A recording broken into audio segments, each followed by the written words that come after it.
Hello and welcome to the How to Become a CFE webinar. My name is Greg Wolf.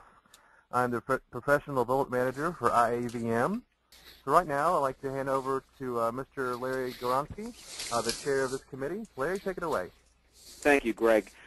Welcome, everybody. I see that we have 17 now attendees, and it's growing like a telethon. We were kind of cutting up before we realized we were on the air, and we didn't want to say we start bombing in 15 minutes.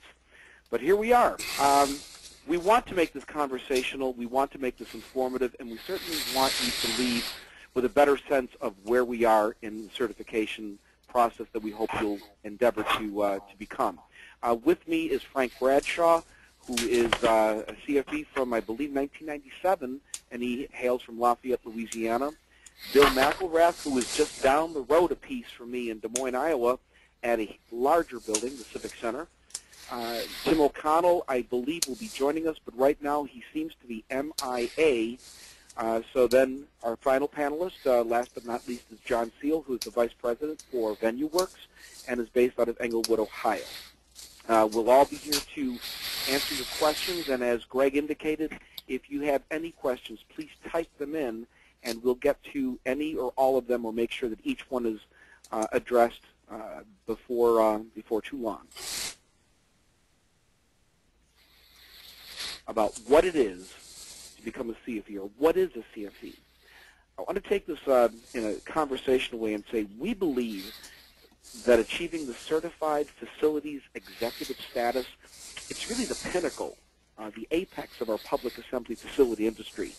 And we envision a CFE as someone who literally could be blindfolded and dropped from an airplane into an unknown country, maybe even to a different venue than what you've normally been accustomed to, and with language, culture, and other barriers in front of you to employ all the policies, the wiles, the procedures, the training, and the best practices that you have cultured to achieve greatness from your team in that new environment and that new facility. So with that being said, let's go to the next slide, and Frank, you take it. Sure. Yeah, some of the, I guess, why would you want to be a CFE and have that designation to benefit you, besides getting the nice little plaque, the certificate, and a little lapel pin, and getting to use the CFE initials on your name? You need to realize that a lot of the employers today are looking at the CFE, and when they're looking at their candidates, if they've got two candidates, one is a CFE and one isn't, chances are the candidate with the CFE, if they're both equal, is going to end up getting the job over the one who doesn't have it. You also have the chance of potential advancement in your present venues as more city managers and county managers start realizing and recognizing the importance of the CFE. Probably on the other hand is the personal accomplishment that you have achieved, this recognition, and also the recognition that you will gain both with your peers and colleagues in the industry, as well as those individuals in the industries that are related to ours. There's an instant recognition factor when they see CFE, and there's a respect goes along with that. So I guess, Bill, you want to kind of tell them about the 3 steps? Well, is the 1 minute guide, I believe. Oh, it's 1 minute. I'm sorry. But if I could make just a little transition here, this is Larry, is that your current executive officers on the IEVM board all carry the CFE designation.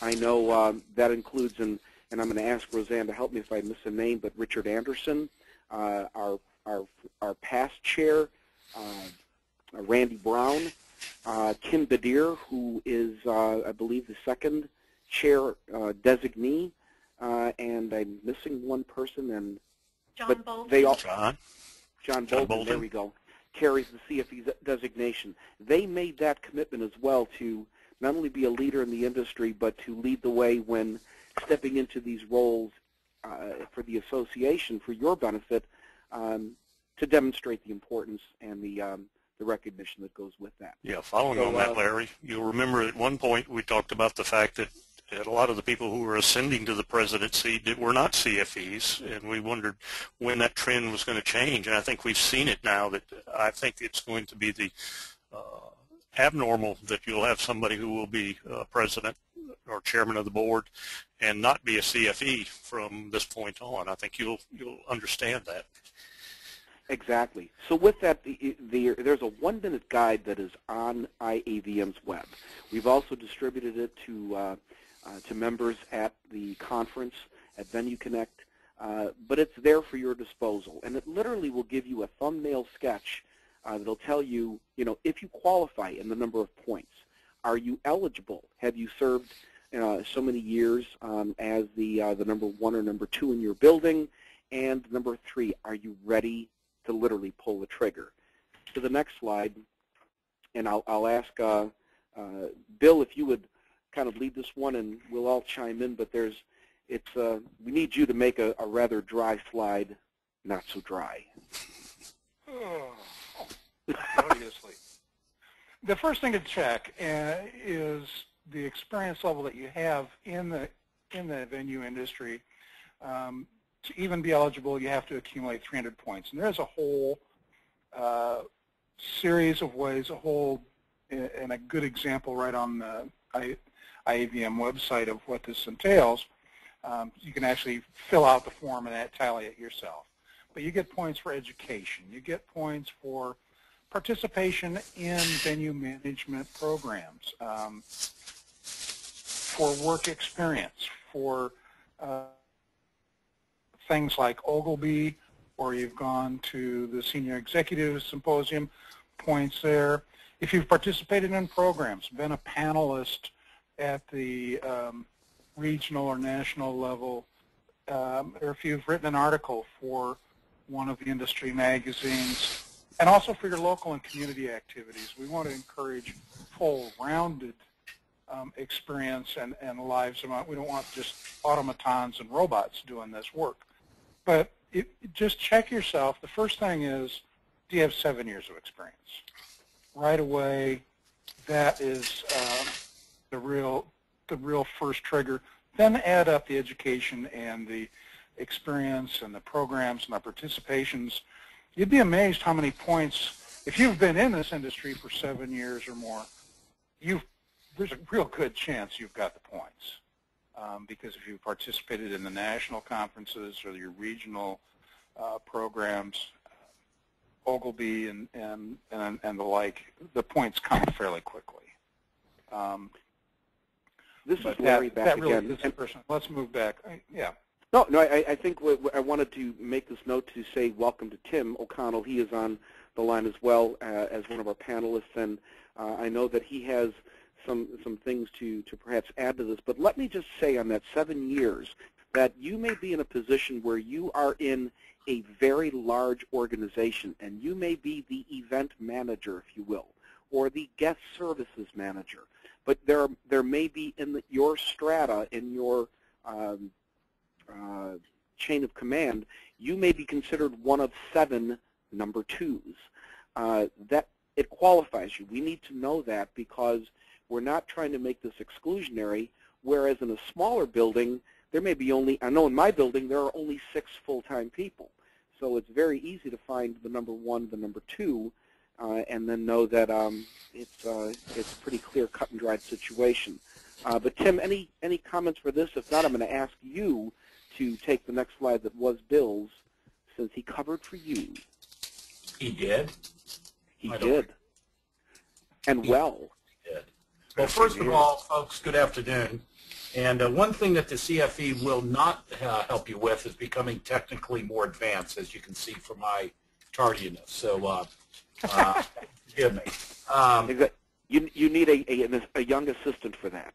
Yes, I do, because I can't even punch the right numbers. Thank the Lord Roseanne's around. Ladies and gentlemen, this is a really legitimate process, and there are 3 steps to it. And I think that before I start, one of the things that we hear as a consistent anxiety is all these written tests and studying and essays and oral interviews. And though that's really not, I'm 40 or 50 years old, and that's not really what I'm about anymore. But one good thing about it, we'll get to it in a minute, is that the certification board, while ensuring that we have a legitimate process, while ensuring that it is a process that can be recognized internationally,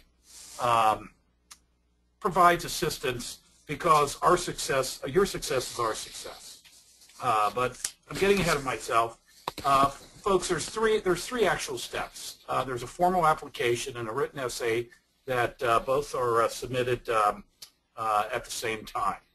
And then once the application and the essay are reviewed and those go through the muster, that a written examination is provided, and that is a true, I believe now it's a 250 multiple question test that requires some studying, but quite frankly, the vast majority of it you probably already know.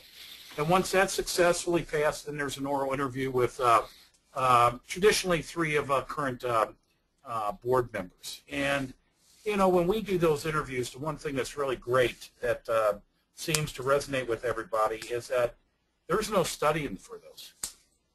Our discussions, and that's what they are, our discussions, quite frankly, are around what you already know, what you already possess through your education, your experience. So, everyone usually gets themselves all worked up about that oral interview, when in fact, if you've gotten through that written examination, you're well on your way for success, through the interview. There's no question. What Tim says is correct, because we talked a few years back, and there was a big emphasis on what we used to call core competencies, and we still allude to that: administrative and finance, sales and marketing, event management, sales, marketing. All these are things that are components, whatever facility you run, however large, however small. And in that, we're asking in the formal application and essay part for you to expound or detail your philosophy of management, answering several different categories. In the written exam, it is going to test your formal knowledge, especially in the areas that you may not have been accustomed to or don't know, and that's why the study guides we'll talk about will help you. In the oral interview process, we're actually asking you to think, if not on your feet because you're sitting at an interview, but to articulate those questions, because you may be speaking to a board member, to 60 Minutes on CBS, to a crowd of people that vary in different educational backgrounds.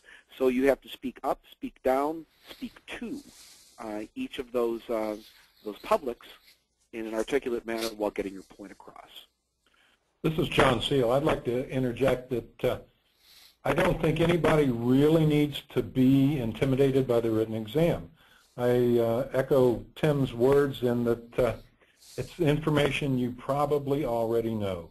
There are, granted, a lot of questions on the test, but also it is information that if you have the experience in the business, you probably know the bulk of it beforehand, and you do have study materials to take a look. But I hadn't taken, very frankly, I hadn't taken a written exam for probably 30 years maybe before I took my CFE exam, and I was very nervous. But when I got in there and started the exam, it got to be very comfortable, because question after question there was like, oh, I know this, and I just honestly moved through it pretty quickly. So don't let that written examination piece throw you off. Well said. One thing that's not on here, but just so that you are aware, if you're an IAVM member, then application fee is $400, and to tell you that it's a deal, to know all the steps that go through this, it's an understatement. If you're a non-member, it's $600, but we will, again, it's worth your while. There's no question to that. Larry, too, is remind them that IAVM staff keeps great records as you're going through filling out that application. If you got to forget some of the things you've served on, or the committees, or some of the accomplishments you've done, or the seminars you've taken, the staff has all of that, and they'll be glad to retrieve it for you. That's a great point to be made, Frank, because in your road to certification, if we were to say that, if you're just starting in this business, certainly start a file, whether it's an electronic file, something, an app on your phone, or like I would, a good old-fashioned hard copy file that memorializes the conferences I've attended, the article I've written, the Rotary Club that I belong to, the church that I do volunteer service for, all those things that add up to those points so that you can start accumulating. And then as you, or if you're in the position where you've been there 7, 8 years, 10 years, you may re-summarize that and find out that through that 1 minute guide. But it leads to the next question or the next slide, which is really your first polling question. So if you would take a moment here now, and how many of you are eligible right now for CFE? We're just interested to see, of the 18 folks that are joining us on this conversation, yes, I am eligible, no, I'm not, or I'm really not sure. I don't know where I am in the CFE 1 minute guide process. Take a moment now and choose one of those. And now we've got our answers here. It seems that the majority are not eligible, but I'm glad you're here listening to how I can get eligible. 33% yes and 22% not sure. So as we speak to the 33 yeses, the 22% of don't knows, and the 44% of no's, let's talk about the CFE designation and is it worth it? And John, if you wouldn't mind leading this one. I would love to lead it, because when I was thinking about getting my CFE, I had a number of colleagues and mind you, it's been a little while now, so I had a number of colleagues that said, why are you going to all that work? You're in a top job in the industry. You seem to be very successful. We know you're successful. You've made it. So why do you want to do this? And I think item number 2 on here is one very strong point. You can take pride in the personal achievement. I am a doer. I want to make things happen. I want to feel good about myself. It is a very prestigious designation, and very frankly, becoming more prestigious with every year. We're adding people to our ranks. We're really adding some high-class names to our ranks, and I'm very happy about that, because that does nothing but increase the prestige for the designation. Also, it is the top of the industry. If you have your CFE, you are at the top of your industry, and I think that's just incredibly important to me and my personal life goals. Also, I'd like to just point out that more and more employers in the public assembly facility industry are looking at this. They are saying that I have seen some ads that require a CFE to even apply and be considered. There are many, many, many ads that say now CFE preferred. So it is a designation that can differentiate you from the others in the pile.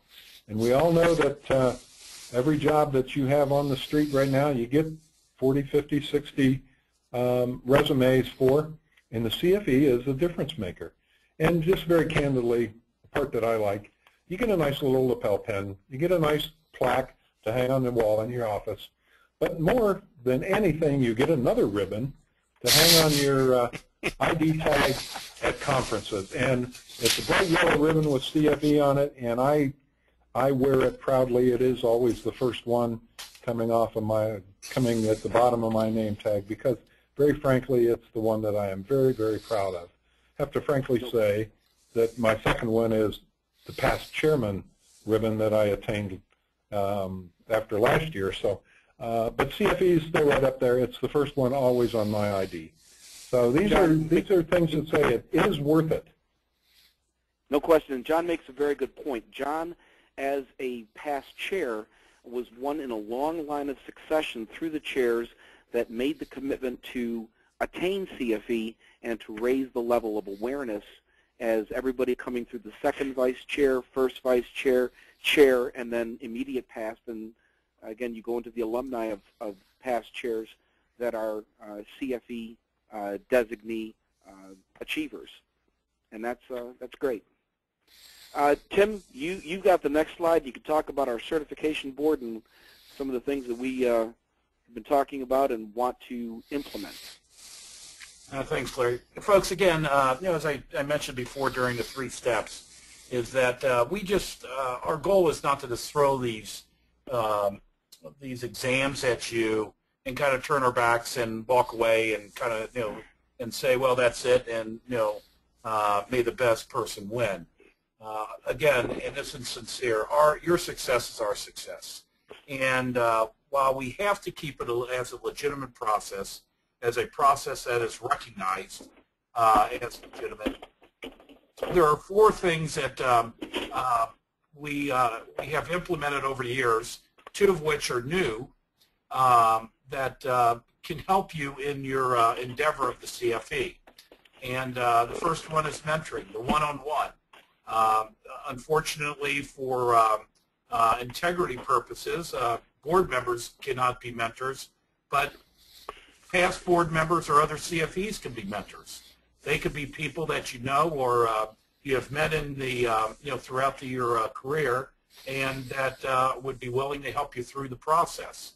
And more and more as the years go by, we see this. We see candidates going out to these folks and asking them for their help. The study guide. We mentioned the test. Excuse me. We mentioned the test before, and the test there is study material, and until this year, until the work of Roseanne Duke helped us through this challenge, you would get about a 3-inch binder, and really that was not advantageous to I don't know, successful studying. So what the board has done through Roseanne's efforts is that the study guide and the newest textbook are available for one price. The study guide is digital now. You don't have to wait for it in the mail.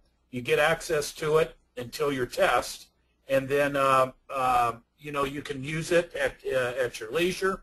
You can study sections. You can get through it quicker. Things might be easier to read and to make notes from.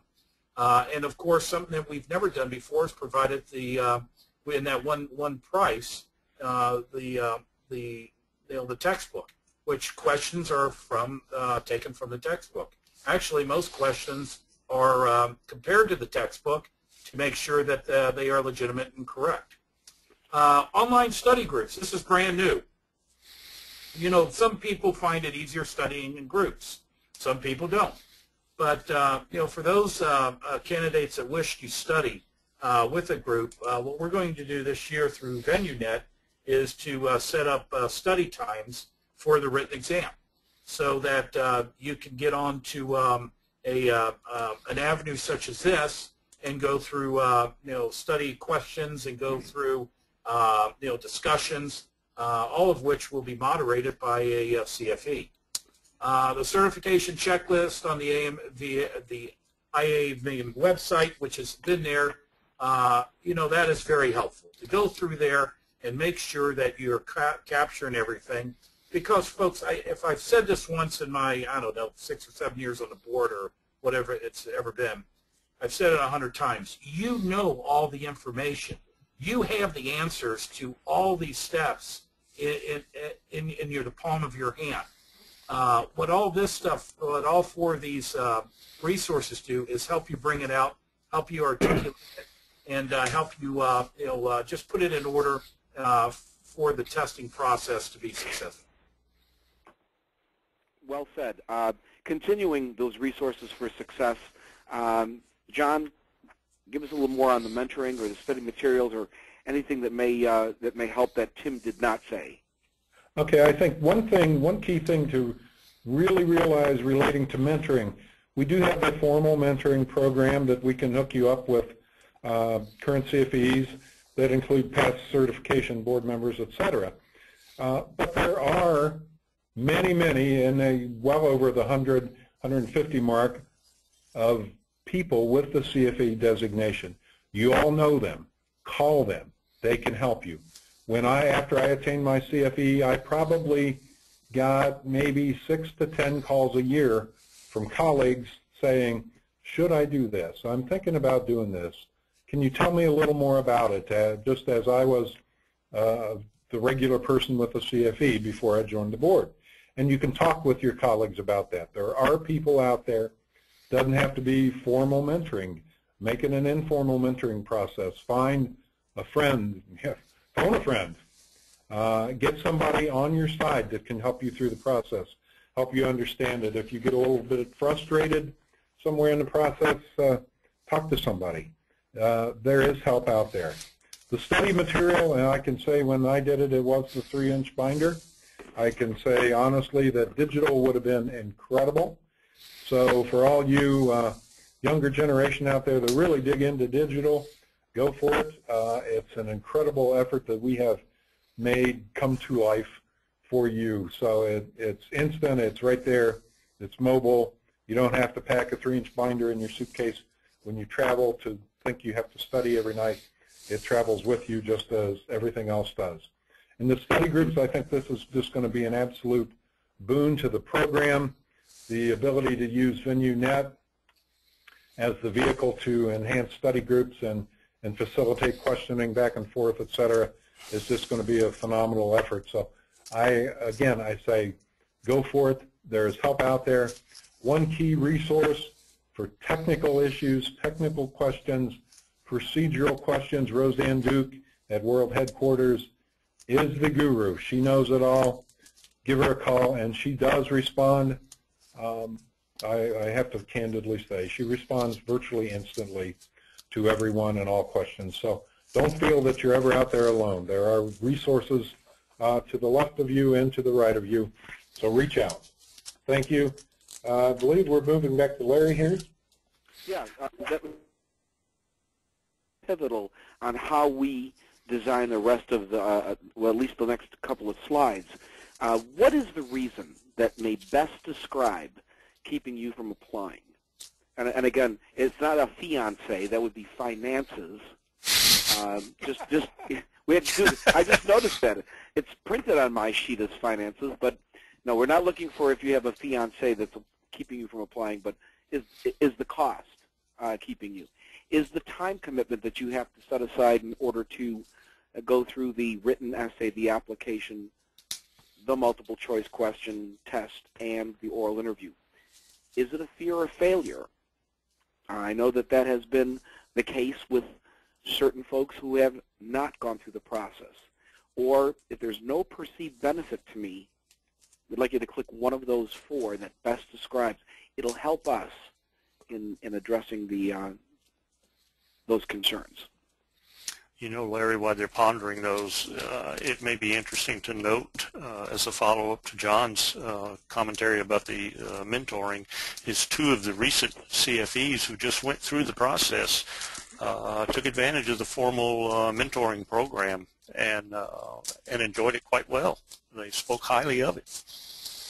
That's so true. We had literally at one point, we don't call any of these steps that you don't achieve failures. If there is a deferral, we try to knock it down as to what those reasons are and get a mentor assigned if you'd like in order to overcome that, to understand it better. And I know these 2 candidates who achieved their CFE designation at our October board meeting saw the benefit. Yeah, this is Bill. I kind of want to add to that as one of the people. Before rejoining the board this last year, I was one of the mentors, and it's a great experience from the other side as well, getting to meet other people that you might not otherwise run into within the industry, and talk your philosophy and talk your process. We won't give you the answers. We won't guide you to the solutions, but we will try to get you going in kind of the right direction or the right frame of mind. I truly enjoyed it from the mentor side of the point of view, too. Our quick poll gives us an indication here on the Dancing with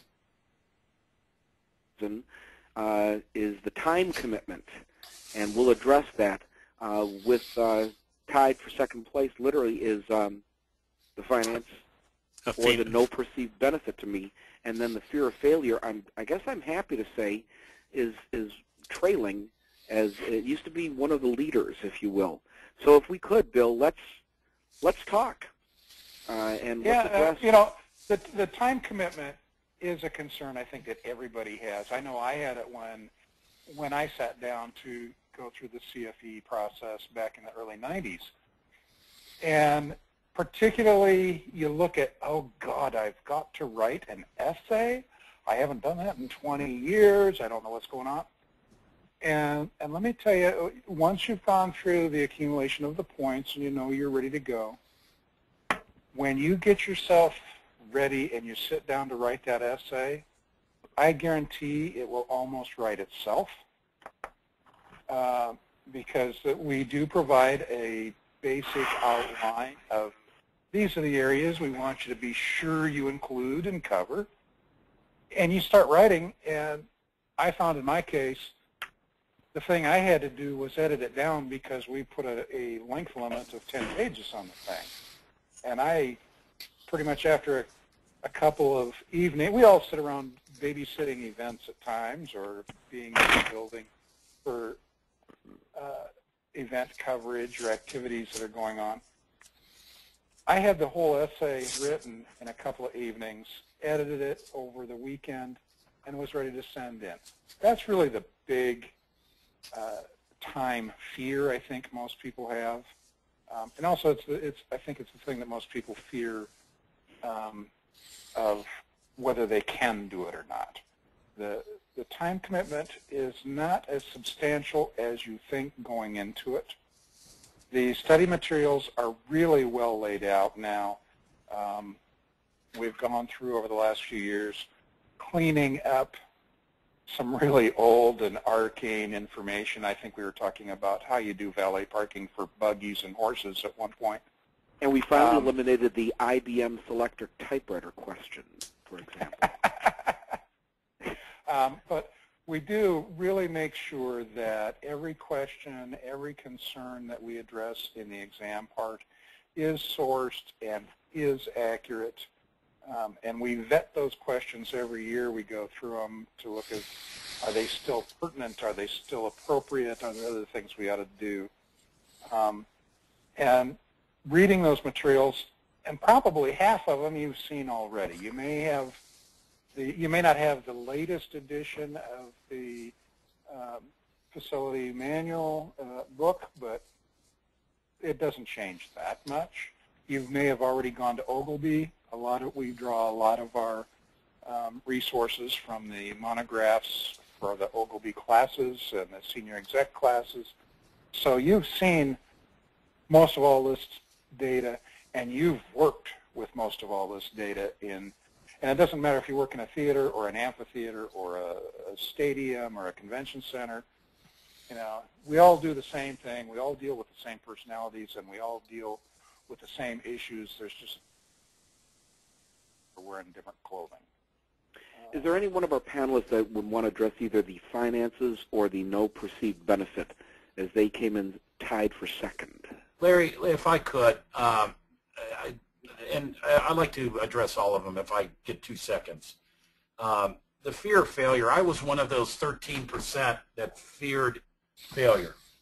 Being a competitive person, you know, I worried that, you know, oh my God, I'm going to fail this thing and look like an idiot. You know, I was successful in it. The problem came during my interview when the panelists told me they were not in fear of failure for me, they were in fear of me passing, actually. But in all honesty, how I looked at finances and time commitment, it boils down to this: anything of value, ladies and gentlemen, requires an investment and time. And it's no matter what it is, no matter if it's a relationship, no matter if it's professional development or what have you, if it is something of value to you, it requires an investment and it requires time. And this is the same. If neither of those are there, and if I could real quickly say something about the finances, rest assured that $400 for IAVM members does not go into the kitty for profit. actually there's probably in this day and age a loss for each and every candidate that's a member. So the finances, certainly $400 is a lot of money, but there's a lot of work involved in this on the back side of it and on the administrative side of it. And, you know, again, I just cannot get off of the entire concept of an investment and a time commitment for something of value. No perceived benefit to me. I think probably the one thing I would like to say is, you know, I would really seriously reach out to a CFE or a couple CFEs that you know and talk to them. I know that, you know, being on the board, sometimes we look as those in the industry that are the propaganda folks, you know, the political message people that are promising everything. But, you know, outside of us, please, I ask you and I challenge you to go out and talk to other CFEs. And I would be surprised to hear that, one, you do not hear that it was a personal achievement because of just the understanding that you've received designation that makes, you know, that identifies you as being at the pinnacle of your career, as well as that legitimate process was something you can be, passing that legitimate process is something that you could be very proud about. And then the benefits that a CFE designation can bring to you.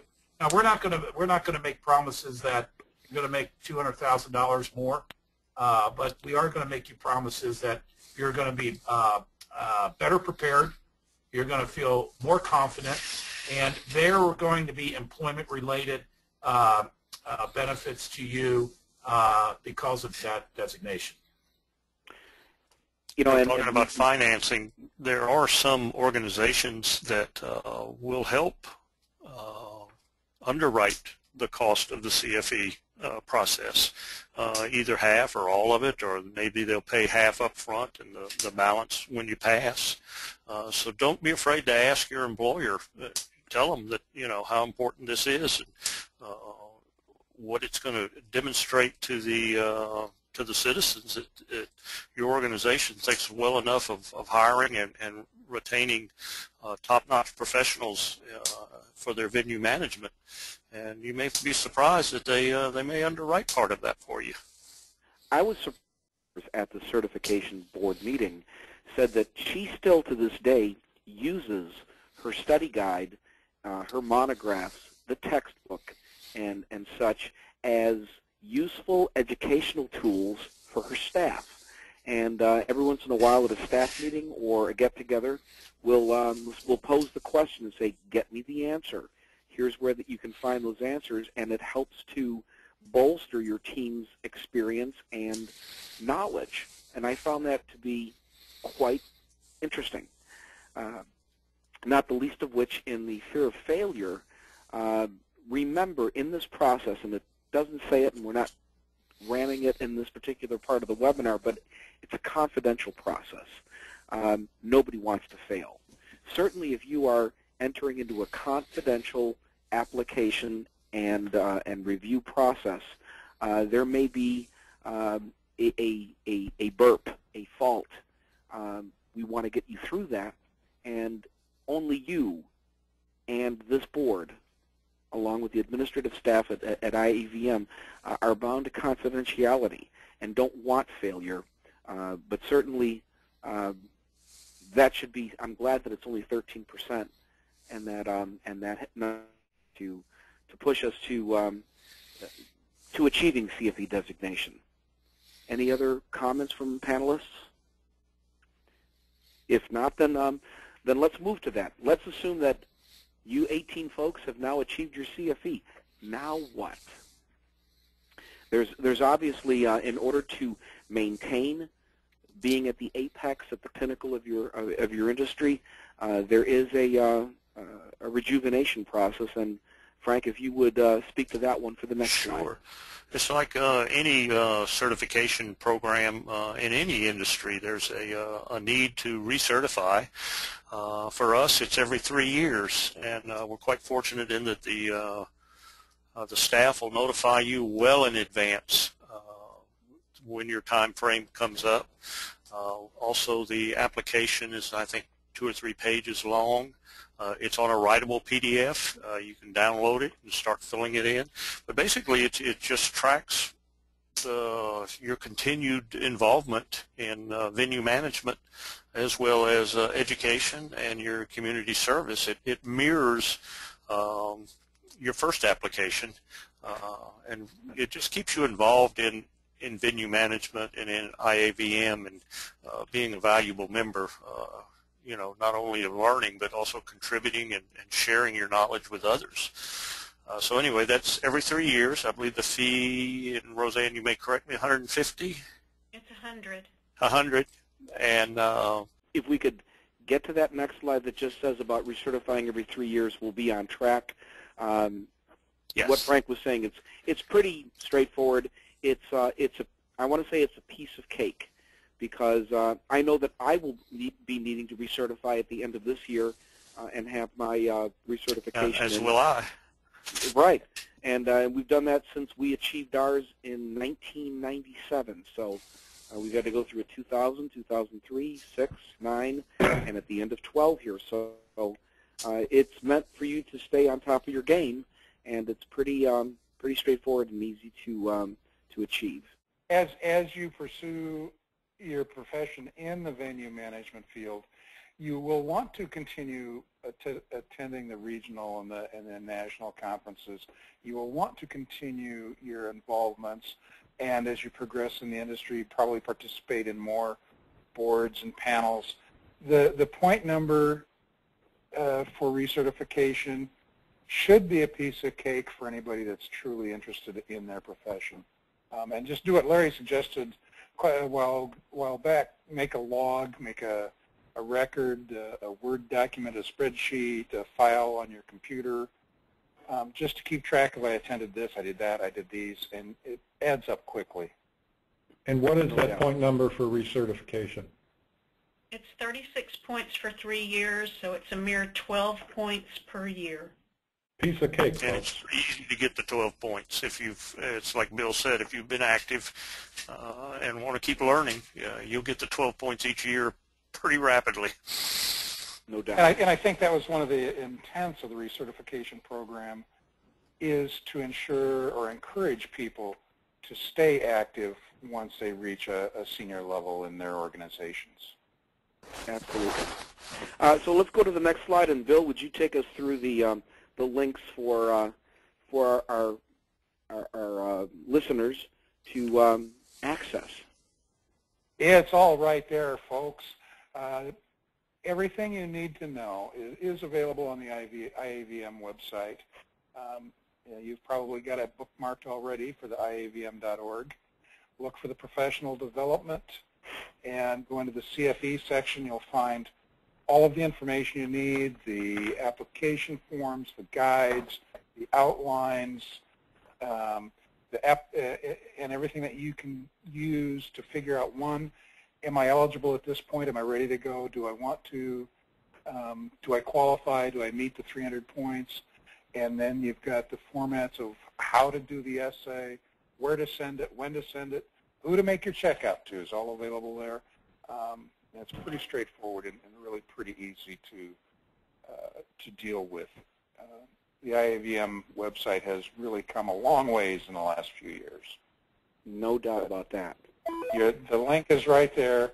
You may want to go for it. You may want to pop off when we're done here and go straight to IAVM website and check it out yourself.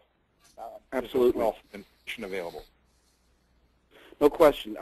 This is a reminder portion that if you have any questions and you haven't submitted them in writing, please do so.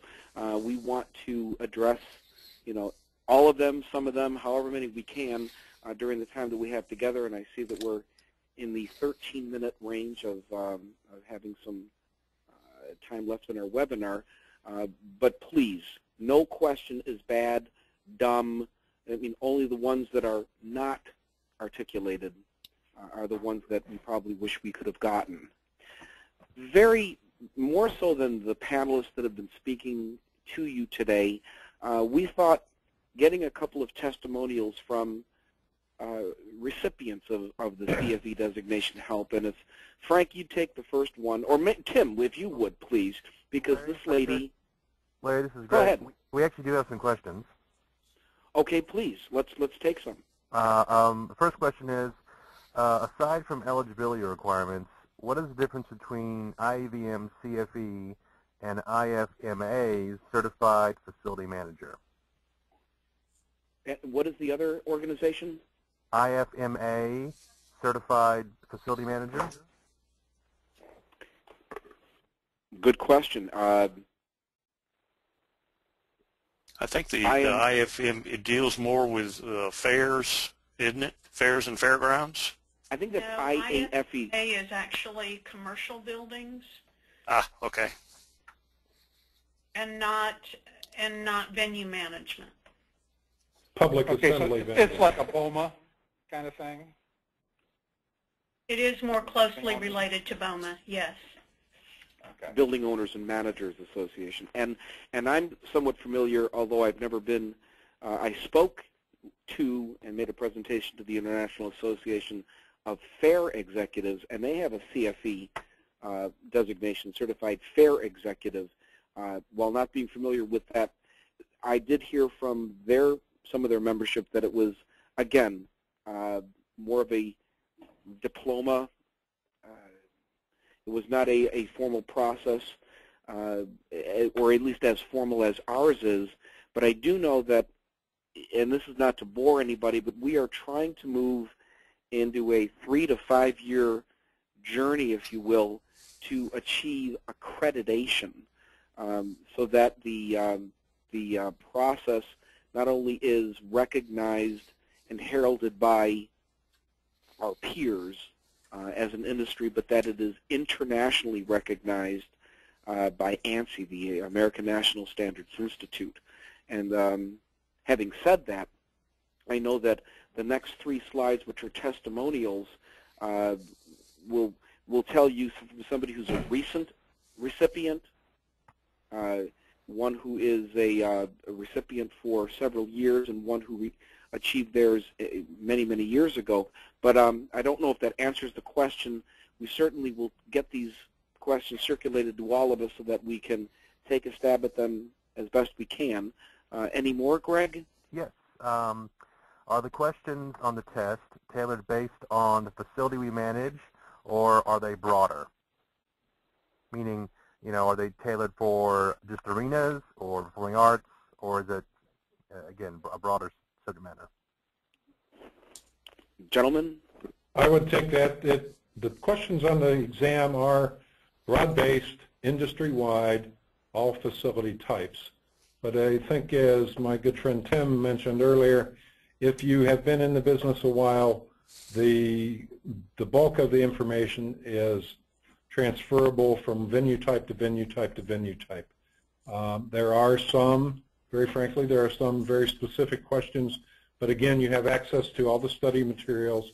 So if you're not fully up to speed in performing arts, you can perhaps go through the study materials and look that stuff over. But yes, it is industry-wide to the industry as a whole. Well, and I think, too, we have to realize that 90% of the issues that we deal with day to day, it doesn't matter if you're in an arena or a theater or a convention center. It is the same issue. Only when you get into really industry-specific things that, the theater guy will know that. Well, even those questions are all covered in the source materials. So that's why we provide the source materials. We provide with everything being equal, to well-rounded facility manager who has experience or experiential knowledge in the other concerns: stadiums, arenas, performing arts, convention centers, multi-complexes. All right. Here's the next question. Is the process weighted equally, or if you have a problem with one part of the process, are you given a window/timetable to improve to pass that part of the process? Great questions. Gentlemen? I would say no part of the process is weighted. It's you just take it in order. You've got to get the application and finish the essays first. Once you're successful with that, then you move on to the examination. Once success is there, then you move on to the oral. If you, we don't like to call it fail, but if you do have some issues or problems with any of those steps, the board has resources to make available to you to help you hone in on what those issues were, what those challenges may have been, in order to help you get through that process. Our goal is to have you become a CFE, not to make it so hard that you can't be, but it is in your knowledge. And at the process of application and essay, if we have or request a rewrite, there'll be reasons for that. If at the multiple choice question test, there is a curve that is established based on all of the responses and the outcomes, there may be a need for a retake. If at the oral interview process you get cold feet, you stammer because it boggled you at the time. We've had many of those instances. Our job, our mission is to address those, make those mountains molehills, and make them things that you can pass through and overcome. So it is not a failure. If there is any deferral at any point, we will work with you and offer you the tools to make those. I have one more question. Where are the oral interviews typically held? I'll say that we normally do them. I say it's normal to do them at the annual conference at Venue Connect. But we have made, again, we don't want to make that you must travel to that conference in order to sit for the oral interviews. Upon passing the second gate, if you will, the multiple choice questions, we can make interviews available. It may be in your hometown. It may be at a chapter, a regional meeting, or something that's coming up that is more accessible to you. And through the beauty of technology and Skype or FaceTime, we've been able to do some of those with certification board members via the internet. And that includes to our Australian, our Chinese, our European members that are coming through those ranks, because the cost factor, as well as we've I think, Frank, you're the king of this. You've Skyped in and it's been 2 in the morning because it's a different time in Australia. Yeah, the Skypes, it works well. We've done that with the Pacific Rim people, and it's a good format. Skype allows us all to be on video conference with each other, and the individuals who have availed themselves to that have done quite well and have been quite satisfied with it. So we always have ways of making the oral interview accessible to you.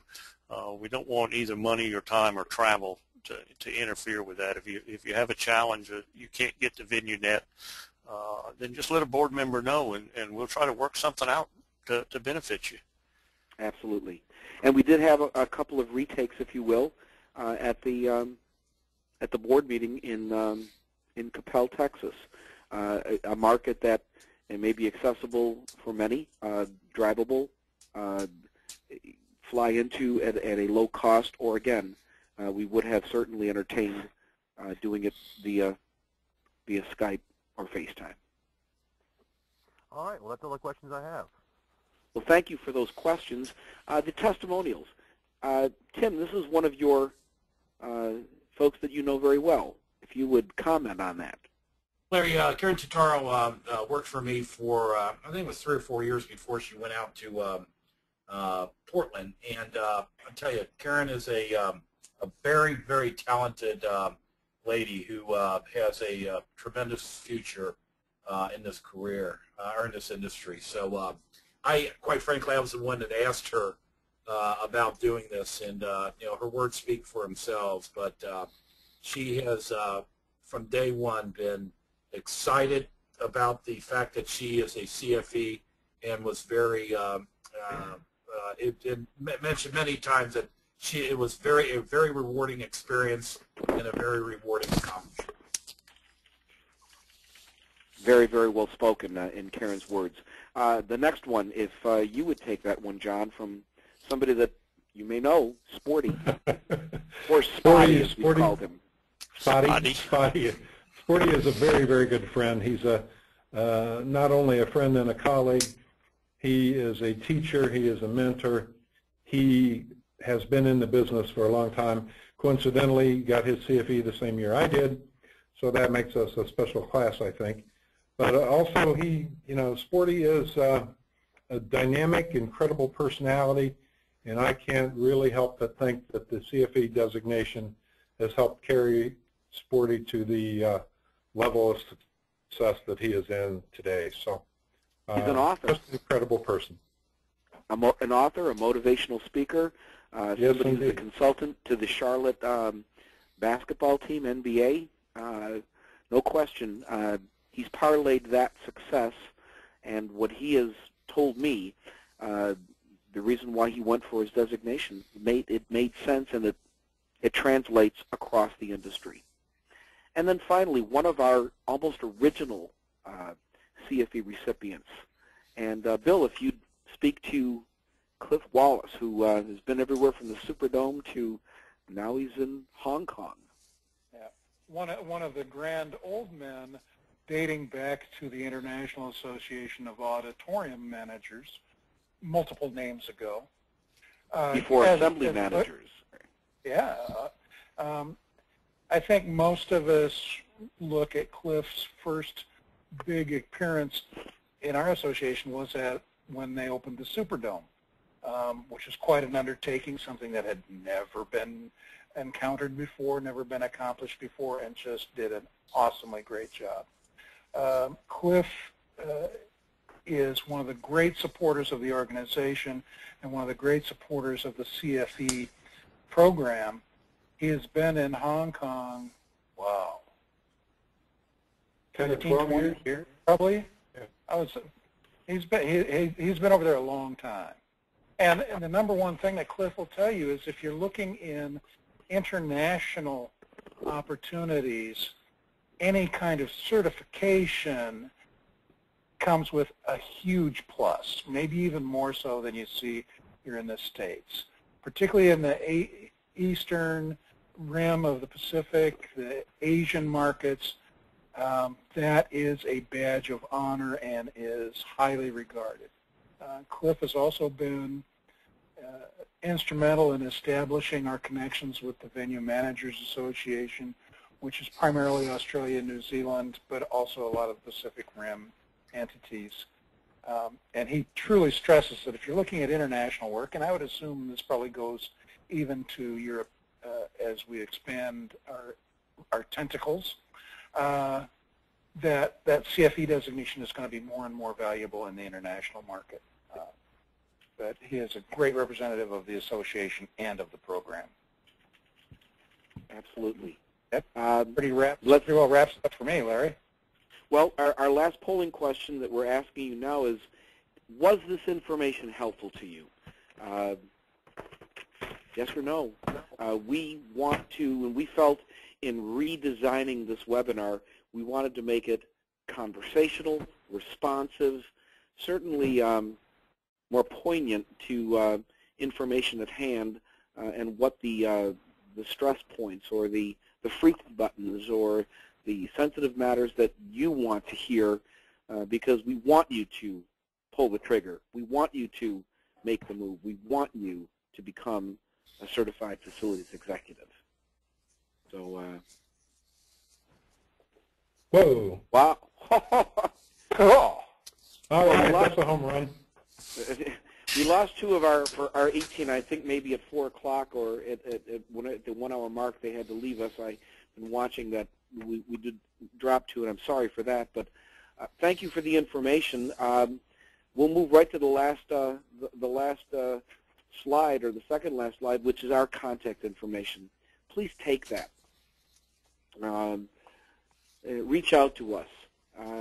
Certainly, we may refer you to Roseanne because, as the administrator of the program through the IAVM headquarters, we want to keep this on the not only the up and up, the straight and narrow, but make it that it's demystified, that it is achievable, and that it is something that is worthwhile for you. To that, we thank you for your time. Without you, we are not a venue management association, and without this process, we feel that it's not worthwhile unless we have you to give us the feedback and to continue to hone the process. So, gentlemen, Roseanne, anything that you may have to add? Roseanne, I know you've been a kind of silent, but helping us with through the simple questions and answers about dollars and cents. Anything for anybody to add? I think Thank you. My final add would be that this webinar will be available on the website. It will take us a couple of days to get it up there. Last year's is already up there, but this one will be added to the website, replacing last year's. So if you give us a couple of days, staff will have it up there for you to review again. Great. So to Greg at the office, who has organized and presented this, to Roseanne for your ongoing, continuing, and your mentorship of this board, and to John, Frank, Bill, and Tim, thank you very much for your input. It has made this enjoyable from my standpoint, and I feel like I've picked up some things as well. Thank With you. that, we'll thank you all, and hope to see you down the road in this process. And thanks for your time. Have a great day, and a great event that's coming up at your venues. Thank you again.